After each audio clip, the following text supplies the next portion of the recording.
Before first light, we were out the tent doors in the canoe fully loaded and swatting the mosquitoes as we paddled south with the current down the Atchafalaya River towards the Gulf of Mexico. We got here by paddling more than 2,000 miles of the Mississippi River and just past that mark, going through the Old River Lock. The waters dropped 14 feet in the lock, and when the gates opened, we were in the Atchafalaya River basin. Today was our 5th day traveling down this river. To the east and west of the spongy sides of the Atchafalaya River's main channel lies the largest river basin swamp in the United States. Mowgli and I are here late in the season. By now, most of the water has drained out of the swamp and into the bayous, and from the bayous into the Atchafalaya's main channel.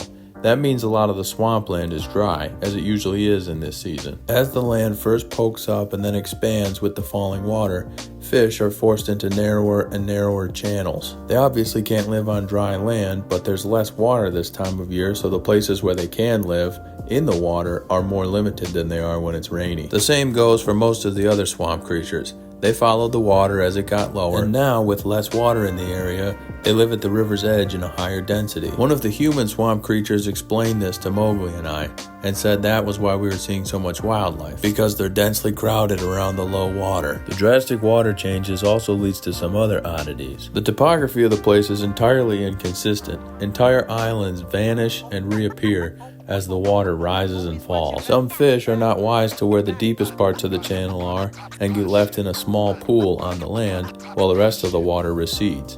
When their pool recedes, they're left dead in a bundle. At least that's what I think.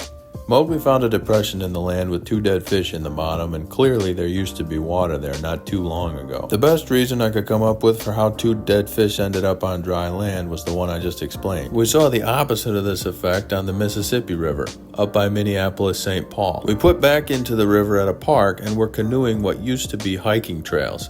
As we were canoeing the hiking trails, we could see fish under the water swimming on the hiking trails. Up there in Minnesota, all the land had vanished. Down here in Louisiana, it's all reappearing. With all the recently appeared land and the abundant wildlife gathered around the diminished water, we're here at the peak to watch plants and wildlife. Just like we were in the North Country at the mosquitoes' peak, in the Midwest during the floods peak, and in the South during the peak heat and humidity. It's not Mowgli's fault though, it's mine. His idea was to start at Lake Itasca, Minnesota in September and enjoy cooler temperatures in the North Country and the Midwest as we paddled south during the autumn.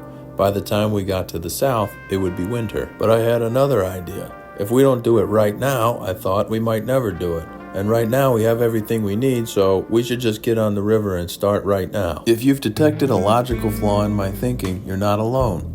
Mowgli did too. He gives me brief encouragements to improve my logic in 10 simple words. No one ever said, let's go to Louisiana in August. The gentle reminder usually comes at solar noon, the part of the day where our part of the earth is rotated directly towards the sun, and there's not so much as a tree trunk casting shade on the river that we can paddle under to hide from it. Because by now we're both quite exhausted from the heat and looking for any chance we can to get away from it for a little bit. By this point in the trip, my body is completely worn down, and so is Mowgli's, although he's had it a little worse than me. He came out to the headwaters with a shoulder injury from an unrelated event and then contracted Lyme disease from a tick. He was essentially allergic to sunlight until his course of treatment was complete, and sunlight proved a terrible allergy to have while spending the entire day in the backseat of a totally exposed canoe. We both have suffered fatigue and general wear and tear from overuse and repetitive motion of paddling all day.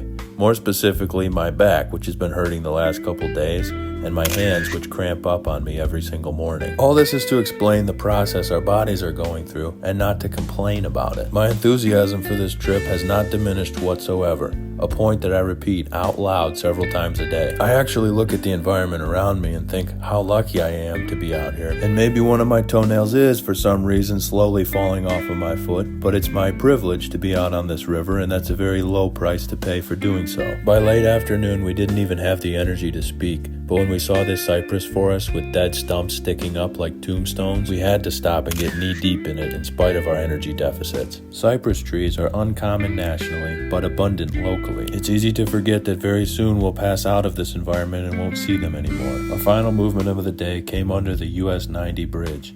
the last bridge we'll be passing under on this journey. We made our camp in a rough clearing near the base of the bridge and spent the last night on the Atchafalaya River in no place glamorous, listening to traffic. The point that it was our last full day on the journey was lost on our environment. It didn't care. The gators still rolled by, and the cicadas still sang. We're worn out, fatigued, tired, but at least we're all these things in paradise.